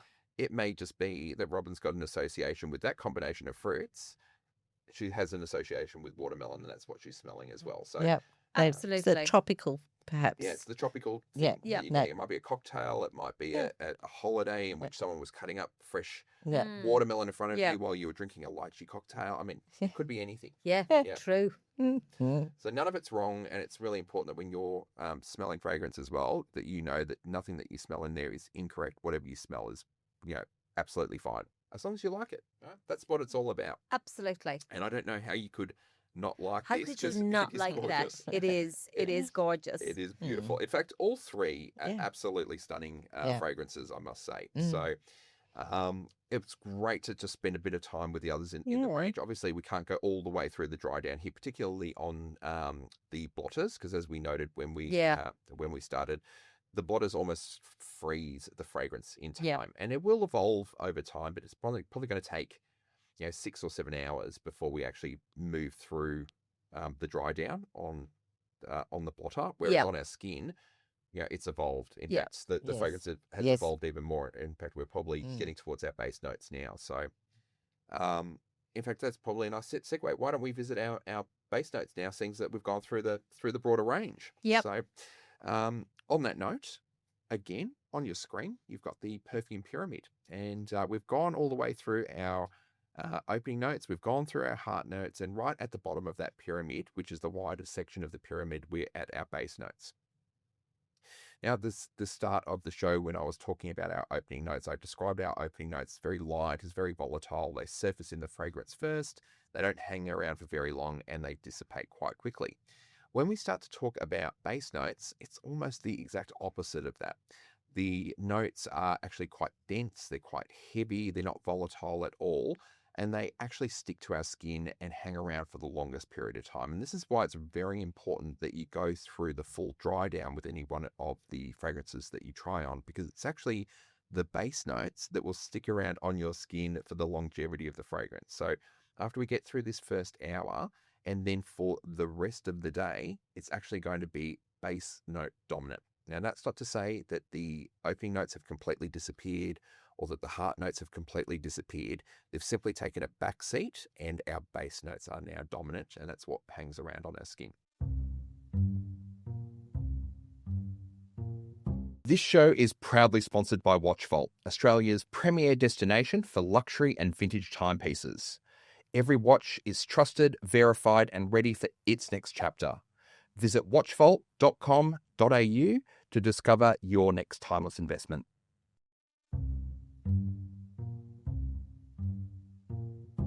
So, with base notes now fully explained, let's have another smell, and you can talk us through what we're actually smelling in the base. Okay, Any it's evolved quite a lot. ideas? Has yes. Yeah, it A really lot. has. Yeah. Yeah. So I would say the main base note is sandalwood. Yeah. Which is, I think, very distinctive. Absolutely. Of all of the base notes, I think that's the sort of the most distinctive, I believe. It's really creamy. It's and in terms of, I like to look at the notes or describe the notes more in terms of the mood shift or the emotion that it's. But I think that the sandalwood is doing the sort of emotional heavy lifting in this one. Yeah. So it's the sandalwood that is really creating. Actually, that's not entirely true. It is doing the emotional heavy lifting, but it is creating that real sense of calm. It's the reset, the grounding, kind of just feeling really, really centered. And whilst it's doing the heavy lifting, you also do have vetiver as well. Yeah, I was going to say, I can pick the vetiver out A there. lot of people can pick the vetiver, yeah. And the vetiver, as we know, is sort of hailed as I think in aromatherapy, isn't it called the oil of tranquility? And so I think between the vetiver and the sandalwood, you really are, it's knocking you into calmness. Yeah, absolutely. Not sleepiness, but a kind of just calm, centered, sort of a reset. So you're just sort of feeling more grounded. And going back to this lovely fragrance I don't like to call it influencer, creator, Hmm. fragrance creator. She described this as, she just said, the only way I can describe it, it just feels like I'm going out and I'm touching grass. Oh, You Mm. know, just because you're out there in nature, you're feeling grounded. And I think that's what the vetiver is doing as well, because it's quite earthy Mm. absolutely. Yep. and Got that you slightly just green, greenness about it. yes, Mm. earthy, and brings you to nature, which is. There was another thing that I read. I don't know whether I'm going to do this any justice, but it's talking about sort of, back in the day, our ancestors and how our association or our triggers to certain notes comes from way back, sort of, centuries ago. But you've got things like your earthy greens, and they are sort of indicate, so they provide sort of comfort because it's an indication of ripe land or Uh-huh. water nearby. Mm. So they bring a sense of sort of security and Mm. grounding. And then you've got sort of florals and fruits, and they sort of bring a sense of ripeness and abundance, which is why you get that very elevated sense. Mhm. And then, of course, you've got your woods and your smokes, and they sort of that association is with sort of warmth and shelter. Yeah. That isn't Yeah. And that's and where it all comes from. And then obviously you've got your very sort of, sun, you know, rotten smells then as well. And that's your protection mode kicking in as well. and Absolutely. as you were saying that, I was just thinking, oh, it just makes so much sense. Doesn't it? It's yeah, It makes so much sense. yeah. Yeah. And Yeah. I was also thinking with the smoke, it can be cleansing as well. That smokiness and Oh, it's used in rituals all in the time old to cleanse, rituals. doesn't it? Yeah. Yeah. Yeah, absolutely. I mean, I was watching a show only, it must have been a week and a half ago, in which there's actually quite a young man. He's like a child. Actually, he's not a young man. He's a 8-year-old, 10-year-old, 12-year-old. I can't remember what age he was, but he's actually helped scientists prove that we inherit memories. And it's part of the genetic code. So, and I know Oh, we are really? quoting a lot of science here without giving you the direct links The to this. source. Yeah. So do your own research. Our But bibliography isn't very good. absolutely, YouTube's a great source of knowledge. I haven't vetted this, but he was saying that they've helped science to understand that we do actually inherit these memories. They're core memories that help us to navigate the world and protect us from danger. So things like you just described, where that smoke smell, you don't need to have been educated on smoke to get a sense of danger from smelling smoke. Same with, we've mentioned petrichor a number of times on the show. Getting that smell tells you that the rain is coming, and that is a life-giving force. So whether you need fluids or whether you're planting a crop, these things are ingrained in our DNA. When we smell them, we have an That's automatic reaction. so Yeah. interesting. Absolutely. Mm. So, and it's just something that's been passed down through many, many thousands of years of our human knowledge, just so that we are built to be able to survive the Yeah. world without having somebody, give us a lesson with a book. Teach you. Yeah. Absolutely. It's how we're Mm. wired. I mean, I guess it's, it's how we're wired. Emotional Yes. wiring or whatever Absolutely. you'd call it. Which is probably why these notes impact us in the way that they do. And so, I mean, sandalwood is well known as Yes. something that is calming. Yes. Vetiver, as you mentioned, is well Absolutely. known All for of being tranquility. tranquil. Yeah. Mm. Tranquil and calm. We end up when we get to the base here, we're ending up in a state of, as you said, not sleepy, alert relaxedness. Yes. Relaxation. Grounded. Grounded. Yeah, touching grass is a great way to put it. Touch of grass. It is, isn't it? Mm. Yeah. Absolutely. So you're now at this final stage. You're feeling calm. You're feeling you've had your reset.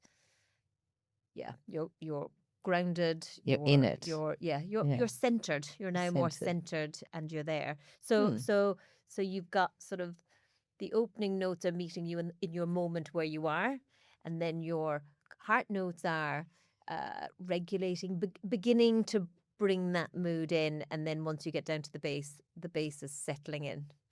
Absolutely. I And mean, you're there. I feel Do you feel really calm? genuinely feel really calm. I was just thinking to myself only a couple of minutes ago, this chair has never felt so comfortable.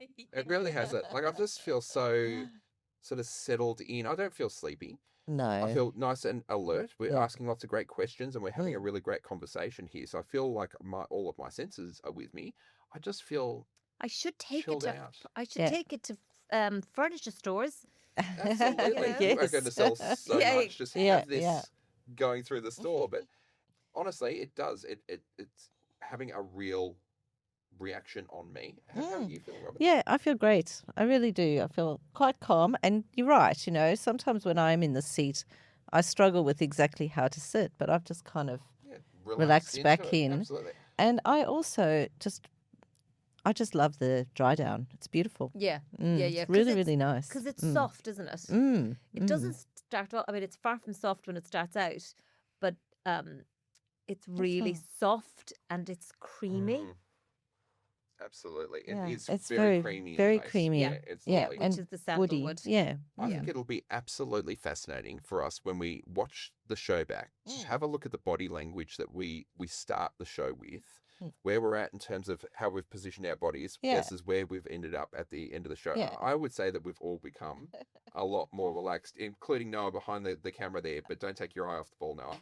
And I'd also say that trying this fragrance for the first time and understanding that there is a demographic that it's aimed at, but for me, I would wear this fragrance, and so it's still for everyone anyway. Absolutely. But I will tell you that if we're to talk about, popularity, passive to passionate is the most popular. Yeah, I'm not surprised. Followed very, very sort of, flat to flirty then comes in at number 2, a very close number 2, and then chaos to calm. And I'm sure if I do some sort of market research in about 12 months' time, I will and start looking at what demographics are buying what. So because although I'm targeting, let's just say Gen Z, which will be, I mean Gen Z is 13 to 28, but I would probably go, bullseye would be say 18 to 28, maybe that 10-year. Yeah. But you're always going to mop people up who are slightly younger, but you're also going to mop people up and so that's your secondary target, people who are slightly older. And I'm going to hazard a guess that the Chaos to Calm has probably been bought by slightly older. Next year I'll come back and I'll let you know. Yeah. Fantastic. Well, we look forward to you doing that because, obviously you're only in your first year here and you're still collecting information. But in terms of how you take this product to market, you have got that core demographic. That's who you're advertising to at the moment. So, your branding, the way you structure your fragrances, it's all aimed at that sort of core 18 to 28. It is. So the whole tone of voice is very youthful and very fun and quirky and playful. And, again, if we go back to the packaging, if you only have to look at the font that's used in the logo. It's very fluid. It's like handwriting. It's a bit squishy and it's a bit sort of it's playful. Do you know what I mean? And it's called Goops. Goops. There you go. Yeah. And so it yeah, that makes sense. It's got that sort of goopy. It's Yes. that's it. goopiness. Well, it's actually called bubble handwriting text is okay. what it's called. And I think again, that bubble text and writing was very popular with that age group. You know how trends sort of tend to sort of come and go, and that is a firm favourite amongst our Gen Zs. That bubble, Interesting. because it's slightly imperfect. It's not very structured, and I think again they love that sort of imperfect look and feel because they don't like anything to be too polished. So I think this is important, right? Because especially for Australian perfume brands, it's really important that you speak directly to your audience, and what your audience wants isn't corporate perfection. definitely not. Hard-edges. They're actually looking for authenticity, aren't they? They are.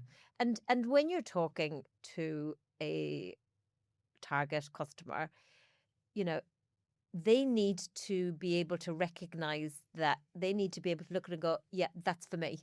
Yeah, they I know connect. that's for me because it's talking to me in my language.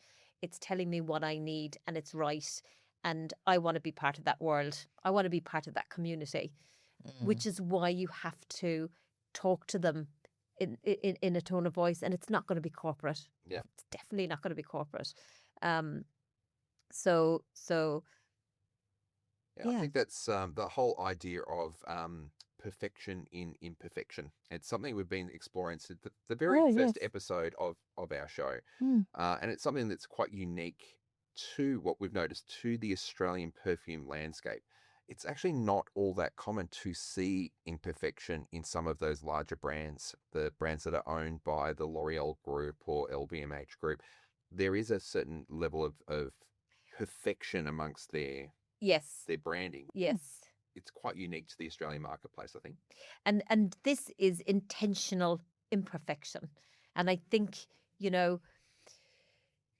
social media obviously is a very important platform, and they are sort of social media natives, aren't they? That those young sort Yeah. of Gen Z millennials, and I think they introduced that whole sort of imperfect. We don't want everything polished. We want to go behind the scenes. We want to see all the mistakes. We want to see the challenges that you're facing every day. We don't want to see the perfect brand. We want to know that you're struggling behind Yeah, the absolutely. scenes. There's Yeah, effort yeah. and heart But behind it. exactly, Yeah, that it's real. And customers Yeah. connect with people, not brands, and they want to be able to, which is why founder stories are so important, because customers want to connect with you. They don't want to connect with a piece of cardboard Yeah. or Yeah. a name. They want to connect with a person.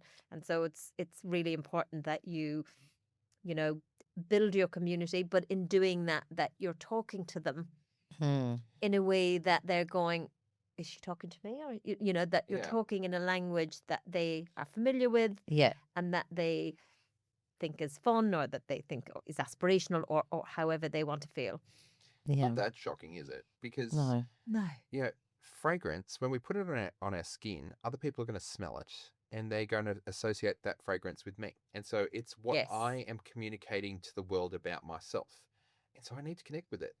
Absolutely. It's yeah. going to be integrated into my personality and what I'm projecting out into the world. I've got to find that it speaks to me. So, of course, when none of us are perfect beings, and so we want to find the right imperfection that fits our imperfection, and that's what makes it perfect for us in the first place. Honestly, this brand is personality plus. It oozes out of every aspect of the branding and every aspect of how the fragrances are designed. We're aware of now your core demographic, so I guess that 18 to sort of 28 zone, but you are not excluding anybody as part of that demographic. Anybody who wants to come to the brand is more than welcome to the brand. We love it. As the brand develops and I start getting a better understanding of who's buying, you'll start sort of developing different personas, because let's not forget, this is a gifting category as well. So you can't exclude parents who want to buy for their kids, grandparents who want to buy for their kids. So you'll have to talk to them in a different way. You'll always keep the heart and soul of this, but you start to create different personas, and you'll start creating ads and copies and all of that that will resonate with them. Absolutely. Yeah. So yes, it will. We are fully inclusive. We don't exclude anybody. Yeah, core demographics, gender, all of these type of things, they're only guidelines. They're not rules, and you wear what you want, whatever resonates with you. Yeah. So if Mudie Cow resonates with you and you are 110 years old, you're going to love this, right? And it really doesn't matter. But I guess given that you have got this sort of core demographic that you're sort of targeting at, what I would assume is that as the brand continues to march forward and you start adding more fragrances to the range, that's going to remain that sort of that target that you're aiming at. So I guess with that in mind, is there anything in the pipeline in terms of future fragrances? Oh, that would be telling. Yeah. Well, I am at a stage of developing, let's say, phase 2. And so I've got a couple of things. So I'm definitely going to bring out a 4th fragrance for sure. Yeah. I won't tell you anything about it. Great. I can't even give you a colour, because that would be a giveaway. So definitely a 4th fragrance. But I'm also thinking I might bring out an eau de parfum. And I think And the reason I'm saying that is you know the eau de toilettes were intentional. Because you still get a sort of, you still get longevity out of them. You still have, because these eau de toilettes are at the top end, so they're like 10% fragrance oil, so they're still at the top end. But I intentionally made them eau de toilettes because I think if you're talking about sort of mood enhancement on demand, and at any given time, you're not going to be in the same mood first thing in the morning, last thing at night. And so the chances are you might wake up in the morning feeling like that, but then you might be going for lunch with the girls, and that you might find a different fragrance, or you might be going for an evening date night, which is a different fragrance again. So I intentionally made them so that you can just swap them out, and they're not, so you're not going to spray your strong eau de parfum in the morning and then it's there all day. But having said that, sometimes you need to move with what customers are asking. And a lot of people are going, when are you going to bring out an eau de parfum? And so maybe the eau de parfum will complement it, and maybe that might be because sometimes people do have their signature scents. They don't want they don't want to have three different. Mostly people do, but so I think, and then long term, I'd like to move into body oils, body butters, because again, I think longevity with fragrance comes from, if you've got well moisturized skin. Like I actually have quite dehydrated skin, so I struggle with fragrance settling on my skin because it just evaporates off the top. It doesn't actually sink in properly.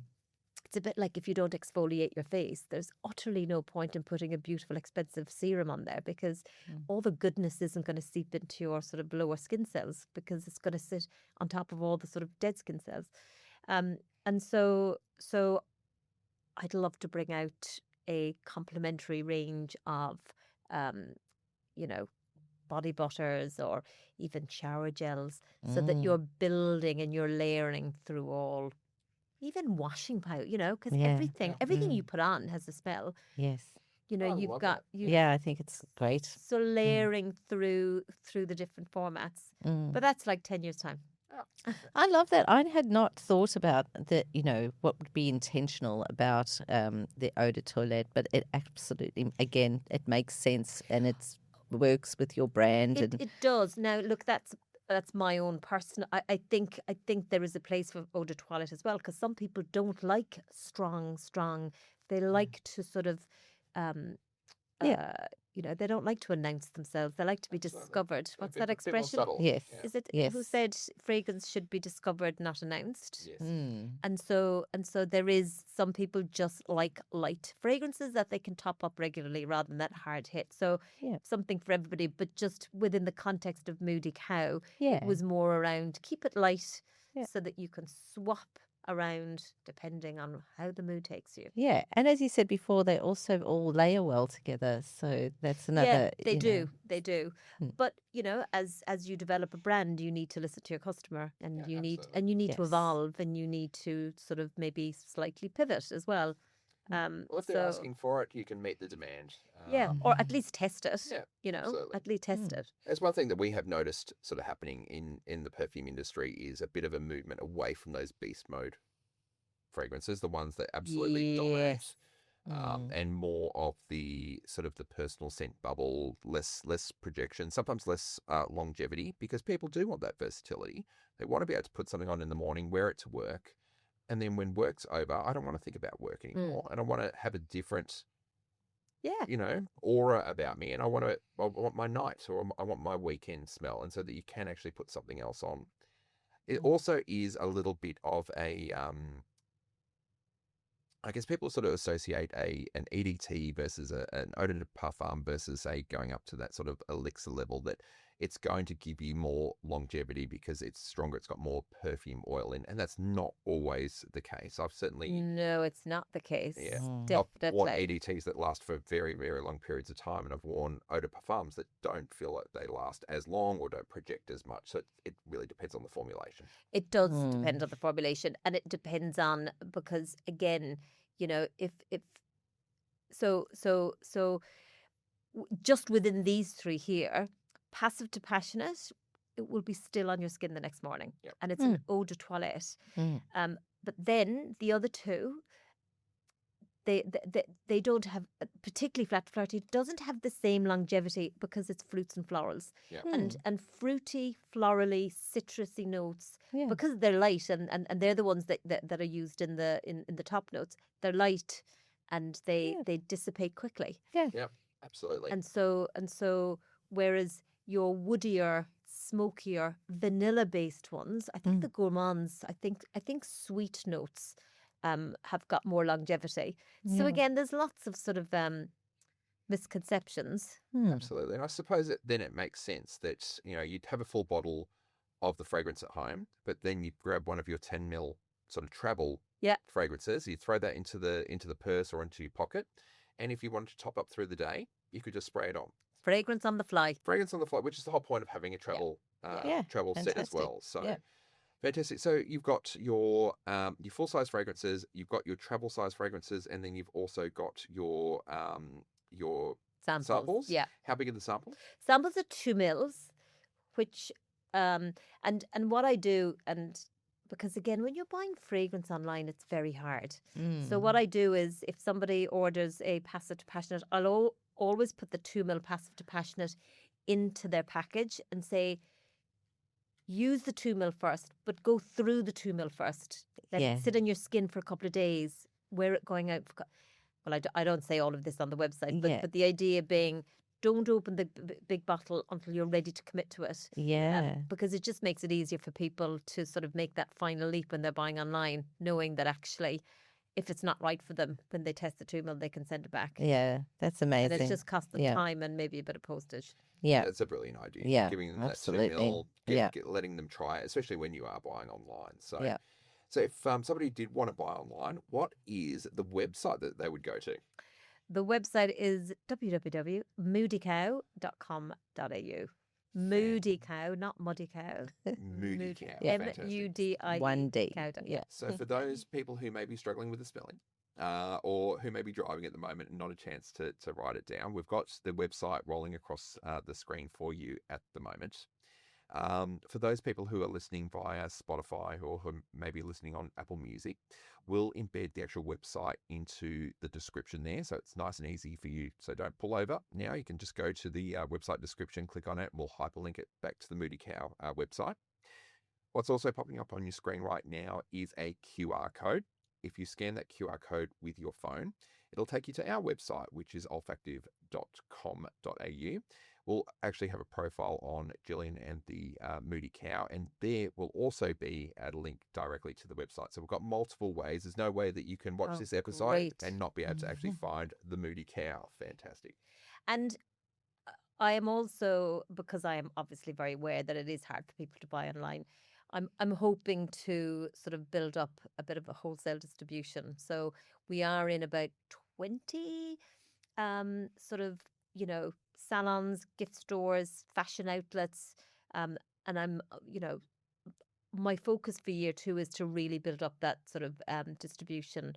And so I will have a little sort of store locator on my website. I don't have it yet, but I will have it very soon. Store locator on the website so that people can find their local store, try it out, and they're not having to sort of buy blind, which is what they're doing at the moment.